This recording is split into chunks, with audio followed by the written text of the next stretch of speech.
ಭಾರತದಲ್ಲಿ ರೇಷ್ಮೆ ಉತ್ಪಾದನೆ ಅನ್ನೋದು ತುಂಬಾ ಲೇಟಾಗಿ ಬಂತು ಅಂತ ಹೇಳ್ತಾರೆ. ಇದು ನಿಜನಾ ಸುಳ್ಳ?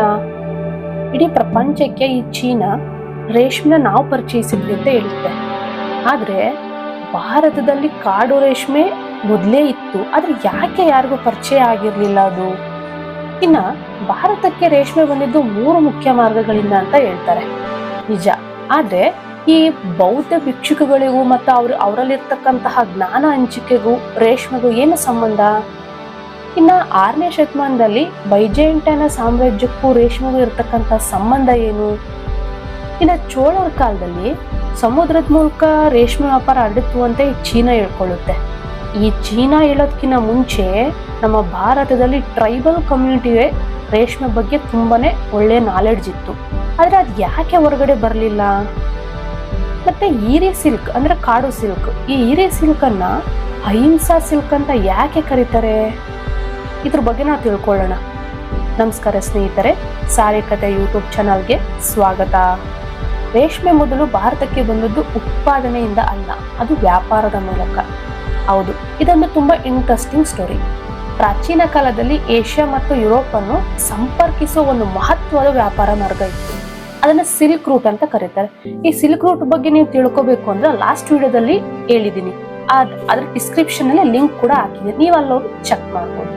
ಮೊದಲಿಗೆ ಭಾರತಕ್ಕೆ ಬಂದಿದ್ದು ಕಾಶ್ಮೀರ ಪ್ರದೇಶಕ್ಕೆ ರೇಷ್ಮೆ. ಇನ್ನ ಕಾಶ್ಮೀರ ಚೀನಾ ಭೌಗೋಳಿಕವಾಗಿ ಹತ್ರವಾದ್ರಿಂದ ಸ್ವಲ್ಪ ರೇಷ್ಮೆಯಲ್ಲಿ ಮೊದಲು ತಲುಪಿತು ಅಂತ ಹೇಳ್ಬೋದು. ಇನ್ನ ಪೂರ್ವ ಭಾರತ, ಅಸ್ಸಾಂ ಅಲ್ಲಿ ಮೊದಲಿಗೆ ಕೂಡ ಇಲ್ಲಿ ಜನರಿಗೆ ರೇಷ್ಮೆ ಬಗ್ಗೆ ತಿಳಿದಿತ್ತು, ಇಲ್ಲಿ ಹೆಚ್ಚು ಪ್ರಸಿದ್ಧಿನೂ ಕೂಡ ಹೊಂದಿತ್ತು. ನಂತರ ದಕ್ಷಿಣ ಭಾರತ ಕರ್ನಾಟಕದಲ್ಲಿ ವ್ಯಾಪಾರ ನಿಧಾನವಾಗಿ ಬಂತು, ಆದ್ರೆ ಇಲ್ಲಿ ದೊಡ್ಡ ಬದಲಾವಣೆ ಆಗಿದ್ದಂತೂ ನಿಜ. ವ್ಯಾಪಾರದ ಮೂಲಕ ಕ್ರಿಸ್ತಪೂರ್ವ 2ನೇ ಶತಮಾನದಿಂದಲೇ ಚೀನಾದ ವ್ಯಾಪಾರಿಗಳು ಭಾರತಕ್ಕೆ ರೇಷ್ಮೆ ತರಲು ಪ್ರಾರಂಭಿಸಿದ್ರು. ವಿಶೇಷವಾಗಿ ಉತ್ತರ ಭಾರತದ ಪ್ರದೇಶದಲ್ಲಿ ಕಾಶ್ಮೀರ ಭಾಗದಲ್ಲಿ ಹೆಚ್ಚು ಬಳಕೆಯನ್ನ ಮಾಡಲಾಗ್ತಾ ಇತ್ತು. ಇಂಟ್ರೆಸ್ಟಿಂಗ್ ಸ್ಟೋರಿ ಏನಪ್ಪಾ ಅಂದ್ರೆ, ಈ ಬೌದ್ಧ ಭಿಕ್ಷುಕಗಳ ಮೂಲಕ ನಮ್ಗೆ ರೇಷ್ಮೆ ಸಿಕ್ತು ಅಂತ ಕೂಡ ಹೇಳ್ತಾರೆ. ರೇಷ್ಮೆ ಉತ್ಪಾದನೆ ರಹಸ್ಯ ಸುಲಭವಾಗಿ ಯಾರಿಗೂ ಸಿಕ್ತಿರ್ಲಿಲ್ಲ ಕೂಡ ಹೌದು. ಆದ್ರೆ ಕ್ರಿಸ್ತಶಕ 6ನೇ ಶತಮಾನದಲ್ಲಿ ಬೈಜೆಂಟೈನ್ ಸಾಮ್ರಾಜ್ಯಕ್ಕೆ 2 ಬೌದ್ಧ ಭಿಕ್ಷುಕಗಳು ಚೀನಾದಿಂದ ರೇಷ್ಮೆ ಹುಳುಗಳನ್ನು ಬ್ಯಾಂಬೂ ಕಡ್ಡಿ ಒಳಗಡೆ ತೆಗೆದುಕೊಂಡು ಬಂದ್ರು ಅಂತ ಹೇಳಲಾಗ್ತದೆ. ಆದ್ರೆ ಈ ಘಟನೆ ಬೇರೆ ದೇಶದಲ್ಲಿ ಎಲ್ಲೂ ದಾಖಲಾಗಿಲ್ಲ, ಆದ್ರೂ ಇದು ಭಾರತದಲ್ಲಿ ನಡೆದಿರಬಹುದು ಅನ್ನೋ ಇತಿಹಾಸಕಾರರು ತುಂಬಾ ಅಂದಾಜನ್ನ ಮಾಡ್ತಿದ್ದಾರೆ. ಇದು ಬೌದ್ಧ ಭಿಕ್ಷುಕಗಳ ಮೂಲಕ ಅಥವಾ ಇತರೆ ಮಾರ್ಗಗಳಿಂದ ಜ್ಞಾನ ಬಂದಿರಬಹುದು ಅಂತ ಹೇಳ್ಬಿಟ್ಟು ಗೆಸ್ ಕೂಡ ಮಾಡ್ತಾರೆ. ಇನ್ನು ವಲಸೆ ಕಾರ್ಮಿಕರು ಮತ್ತೆ ವ್ಯಾಪಾರಿಗಳು ಚೀನಾ ಅಥವಾ ಮಧ್ಯ ಏಷ್ಯಾದ ಜನರು ಭಾರತಕ್ಕೆ ಬಂದು ತಂತ್ರಜ್ಞಾನ ಹಂಚ್ಕೊಂಡ್ರು. ಭಾರತಕ್ಕೆ ರೇಷ್ಮೆ ಕೇವಲ ಭೂಮಾರ್ಗ ಮಾತ್ರವಲ್ಲ, ಸಮುದ್ರ ಮಾರ್ಗದಿಂದನೂ ಕೂಡ ಬಂದಿತ್ತು. ಇನ್ನು ತುಂಬಾ ಇಂಟ್ರೆಸ್ಟಿಂಗ್ ಏನಪ್ಪಾ ಅಂದ್ರೆ, ಚೀನಾ ಹೇಳ್ಕೊಳ್ಳುತ್ತೆ ನಾವು ರೇಷ್ಮೆ ಪರಿಚಯ ಮಾಡಿದ್ವಿ ಅಂತ. ಆದ್ರೆ ಭಾರತದಲ್ಲಿ ರೇಷ್ಮೆ ಉತ್ಪಾದನೆ ಹೇಗೆ ಆರಂಭ ಆಯ್ತು ಗೊತ್ತಾ? ಇದಕ್ಕೆ ಉತ್ತರ ಸ್ಥಳೀಯ ಪ್ರಯತ್ನಗಳಿಂದ. ಅಂದ್ರೆ ಭಾರತದಲ್ಲಿ ಈಗಾಗಲೇ ಕೆಲವು ರೀತಿಯ ಕಾಡ ರೇಷ್ಮೆ ಅಂದ್ರೆ ವೈಲ್ಡ್ ಸಿಲ್ಕ್ ಅನ್ನೋದು ಇತ್ತು. ಇಲ್ಲಿ ಅದರ ಒಂದು ನೈಸರ್ಗಿಕ ಆಧಾರ ಈಗಾಗಲೇ ಇತ್ತು, ಆದ್ರೆ ಅದು ಯಾರಿಗೂ ತಿಳಿದಿರ್ಲಿಲ್ಲ ಅಷ್ಟೇ. ಇದರಿಂದ ಒಂದು ದೊಡ್ಡ ಅಡ್ವಾಂಟೇಜ್ ಸಿಕ್ತು. ರೇಷ್ಮೆ ಹುಳುಗಳ ಬಗ್ಗೆ, ಪ್ರಕೃತಿ ಪರಿಸ್ಥಿತಿಗಳ ಬಗ್ಗೆ ಭಾರತದ ಜನರಿಗೆ ಸ್ವಲ್ಪ ಮಟ್ಟಿನ ಪರಿಚಯ ಇದ್ದೇ ಇತ್ತು. ಆದ್ರಿಂದ ಹೊರಗಿಂದ ಬಂದ ಜ್ಞಾನವನ್ನ ಇಲ್ಲಿ ಜನರು ಸುಲಭವಾಗಿ ಅಳವಡಿಸ್ಕೊಂಡ್ರು. ವೈಲ್ಡ್ ಸಿಲ್ಕ್ ಇದ್ದುದ್ರಿಂದ ಸಿರಿಕಲ್ಚರ್ ಅಳವಡಿಸ್ಕೊಳ್ಳೋಕೆ ಭಾರತದಲ್ಲಿ ತುಂಬಾನೇ ಸುಲಭ ಆಯಿತು. ಇನ್ನ ಭಾರತದ ಪ್ರಾಚೀನ ರಾಜವಂಶಗಳು ರೇಷ್ಮೆ ವ್ಯಾಪಾರವನ್ನು ಉತ್ತೇಜಿಸುವಲ್ಲಿ ಬಹಳ ದೊಡ್ಡ ಪಾತ್ರವನ್ನ ವಹಿಸ್ತವೆ. ವಿಶೇಷವಾಗಿ ಮೌರ್ಯ ಸಾಮ್ರಾಜ್ಯದಲ್ಲಿ ಅಶೋಕನ ಆಡಳಿತದ ಸಮಯದಲ್ಲಿ ವಿದೇಶಿ ವ್ಯಾಪಾರಕ್ಕೆ ತುಂಬಾನೇ ಪ್ರೋತ್ಸಾಹಿಸ್ತಾ ಇದ್ದ. ಚೀನಾದೊಂದಿಗೆ ಸಂಪರ್ಕ ಕೂಡ ಇದ್ದಿದ್ರಿಂದ ರೇಷ್ಮೆ ಕೂಡ ಬರತೊಡಗಿತು ಭಾರತಕ್ಕೆ. ಇನ್ನ ಪ್ರಮುಖ ನಗರಗಳಾದ ಟ್ಯಾಕ್ಸಿಯಾಲ ಇದೊಂದು ದೊಡ್ಡ ಶಿಕ್ಷಣ ಮತ್ತು ವ್ಯಾಪಾರ ಕೇಂದ್ರ ಕೂಡ ಆಗಿತ್ತು. ವಾರಣಾಸಿಯಲ್ಲಿ ಮತ್ತು ಪಾಟಲಿಪುತ್ರದಲ್ಲಿ ರೇಷ್ಮೆ ಬಟ್ಟೆಗಳನ್ನ ಹೆಚ್ಚಾಗಿ ಬಳಸ್ತಾ ಇದ್ರು, ಇಲ್ಲೂ ಕೂಡ ಪ್ರಸಿದ್ಧಿಯನ್ನ ಹೊಂದಿತ್ತು. ಗುಪ್ತ ಸಾಮ್ರಾಜ್ಯ ಕ್ರಿಸ್ತಶಕ 4ರಿಂದ 6ನೇ ಶತಮಾನದಲ್ಲಿ ಗುಪ್ತ ಸಾಮ್ರಾಜ್ಯವನ್ನು ಭಾರತದ ಸ್ವರ್ಣಯುಗ ಅಂತ ಕೂಡ ಕರೀತಿದ್ರು. ಇಲ್ಲಿ ರೇಷ್ಮೆ ಉಡುಪುಗಳನ್ನು ತುಂಬಾನೇ ಹೆಚ್ಚಾಗಿ ಜನಪ್ರಿಯ ಆಗಿದ್ವು. ಇನ್ನು ಚೋಳ ವಂಶದಲ್ಲಿ 9ನೇ ಶತಮಾನ ಮತ್ತು 13ನೇ ಶತಮಾನದವರೆಗೆ ಚೋಳ ಕಾಲದಲ್ಲಿ ದೊಡ್ಡ ಬದಲಾವಣೆ ಆಯಿತು. ಇಲ್ಲಿ ರೇಷ್ಮೆ ಚೀನಾದಿಂದ ಸಮುದ್ರ ಮಾರ್ಗದ ಮೂಲಕ ಬಂದು ತಲುಪ್ತಾ ಇತ್ತು ಅಂತ ಅನೇಕ ಇತಿಹಾಸಕಾರರು ಕೂಡ ಹೇಳಿದ್ದಾರೆ. ಮತ್ತೆ ಅದಕ್ಕೆ ಎವಿಡೆನ್ಸ್ ಕೂಡ ಸಿಕ್ಕಿರೋ ದಾಖಲಾತಿಗಳು ಕೂಡ ಇವೆ. ಇಲ್ಲಿ ಭಾರತದಲ್ಲಿ ರೇಷ್ಮೆ ಉತ್ಪಾದನೆ ಆರಂಭ ಹೇಗಾಯ್ತು ಅನ್ನೋದ್ರ ಬಗ್ಗೆ ತಿಳ್ಕೊಳ್ಳೋಣ. ಕಾಡು ರೇಷ್ಮೆ. ಕಾಡು ರೇಷ್ಮೆ ಅಂದ್ರೆ ಏನು?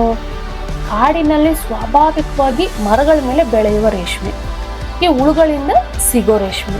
ಇದನ್ನು ಸಾಮಾನ್ಯವಾಗಿ ನಾನ್ ಮಲ್ಬರಿ ಸಿಲ್ಕ್ ಅಂತ ಹೇಳ್ಬಿಟ್ಟು ಕರೀತಾರೆ. ಈಗ ವ್ಯತ್ಯಾಸ ತಿಳ್ಕೊಳ್ಳೋಣ. ಮಲ್ಬರಿ ಸಿಲ್ಕ್ ಅಂದ್ರೆ ನಿಯಂತ್ರಿತ ಸಾಕಾಣೆ, ಅಂದ್ರೆ ನಾವು ಸಾಕಬೇಕು ಅವನ್ನ. ವೈಲ್ಡ್ ಸಿಲ್ಕ್ ಅಂದ್ರೆ ನೈಸರ್ಗಿಕವಾಗಿ ಪರಿಸರದಲ್ಲಿ ಬೆಳೆಯುತ್ತೆ, ಇದನ್ನ ಯಾರೋ ಸಾಕ್ಲೇಬೇಕು ಅಂತ ಏನಿಲ್ಲ. ಇನ್ನ ಮಲ್ಬರಿ ಸಿಲ್ಕ್ಗಳು ಎಲೆಗಳನ್ನ ಮಾತ್ರ ತಿಂತವೆ. ಆದ್ರೆ ವೈಲ್ಡ್ ಸಿಲ್ಕ್ ಅಲ್ಲಿ ಇರ್ತಕ್ಕಂಥವು ಕಾಸು ಮಲೈ ಮರದ ಎಲೆಗಳನ್ನು ಮಾತ್ರನೇ ತಿಂತವೆ. ಯಾವುದು? ಈ ವೈಲ್ಡ್ ಸಿಲ್ಕ್ ಅನ್ನೋದು. ಕಾಡು ರೇಷ್ಮೆಯಲ್ಲಿ ವಿವಿಧ ಪ್ರಕಾರಗಳು ಬರ್ತವೆ. ಅದರಲ್ಲಿ ಮಲ್ಬರಿ ರೇಷ್ಮೆ ಅಂತ ಕರೀತಾರೆ. ಈ ಮಲ್ಬರಿ ರೇಷ್ಮೆ ಕಾಡು ರೇಷ್ಮೆ ಅಲ್ಲ, ಇದು ಹೆಚ್ಚು ಸಾಫ್ಟ್ ಆಗಿರುತ್ತೆ. ಮತ್ತೆ ಇದನ್ನ ಹೆಚ್ಚು ಉತ್ಪಾದನೆಯನ್ನ ಮಾಡ್ತಾರೆ, ಮುಖ್ಯವಾಗಿ ಕರ್ನಾಟಕದಲ್ಲಿ. ಇನ್ನ ಟಸ್ಸಾರ್ ಸಿಲ್ಕ್ ಅಂತ ಹೇಳ್ಬಿಟ್ಟು ಬರುತ್ತೆ. ಈ ಟಸ್ಸಾರ್ ಸಿಲ್ಕ್ ಅನ್ನೋದು ಸ್ವಲ್ಪ ಹಾರ್ಡ್ ಆಗಿರುತ್ತೆ, ಆ ಟೆಕ್ಸ್ಚರ್ ಇರುತ್ತೆ. But golden colour copper shade ಕೂಡ ಇರುತ್ತೆ, ಬಟ್ ತುಂಬಾನೇ ಗಟ್ಟಿ ಇರುತ್ತೆ. ಇದನ್ನ ಕಾಡಿನಲ್ಲಿ ಬೆಳೀತಾರೆ, ಕಾಡಲ್ಲಿ ಹುಳುಗಳಿಂದ ಬೆಳೀತಾರೆ. ಮುಖ್ಯವಾಗಿ ಜಾರ್ಖಂಡ್, ಛತ್ತೀಸ್ಗಢ, ಒಡಿಸ್ಸಾ, ಪಶ್ಚಿಮ ಬಂಗಾಳದಲ್ಲಿ ಇದನ್ನು ತುಂಬಾ ಹೆಚ್ಚಾಗಿ ಬೆಳೀತಾರೆ. ಇನ್ನ ಬಂದ್ಬಿಟ್ಟು ಏರಿ ಸಿಲ್ಕ್ ಅಂದ್ರೆ ಏರಿ ರೇಷ್ಮೆ. ಏರಿ ಸಿಲ್ಕ್ ಅನ್ನೋದು ಇದೊಂದು ಅಹಿಂಸಾ ಸಿಲ್ಕ್ ಅಂತ ಕರೀತಾರೆ. ಇದ್ರ ವಿಶೇಷತೆ ಏನಪ್ಪಾ ಅಂದ್ರೆ ಸಾಫ್ಟ್ ಆಗಿರುತ್ತೆ, ಆದ್ರೆ ಹೆವಿ ಇರುತ್ತೆ. ಇದನ್ನ ಅಹಿಂಸಾ ಸಿಲ್ಕ್ ಅಂತ ಕರೆಯೋ ಉದ್ದೇಶ ಏನಪ್ಪಾ ಅಂದ್ರೆ ಇದರಲ್ಲಿ ಹುಳು ಸಾಯೋದಿಲ್ಲ, ಹುಳು ಸಾಯಲ್ಲ, ಬಟ್ ರೇಷ್ಮೆ ಮಾತ್ರ ಉತ್ಪಾದನೆ ಆಗುತ್ತೆ. ಈ ಏರಿ ಸಿಲ್ಕ್ ಅನ್ನೋದು ಹೆಂಡೆ ಎಲೆಗಳನ್ನ ಮಾತ್ರ ತಿಂತವೆ, ಬೇರೆ ಹುಳುಗಳನ್ನ ಎಲೆಗಳನ್ನ ತಿನ್ನೋದಿಲ್ಲ.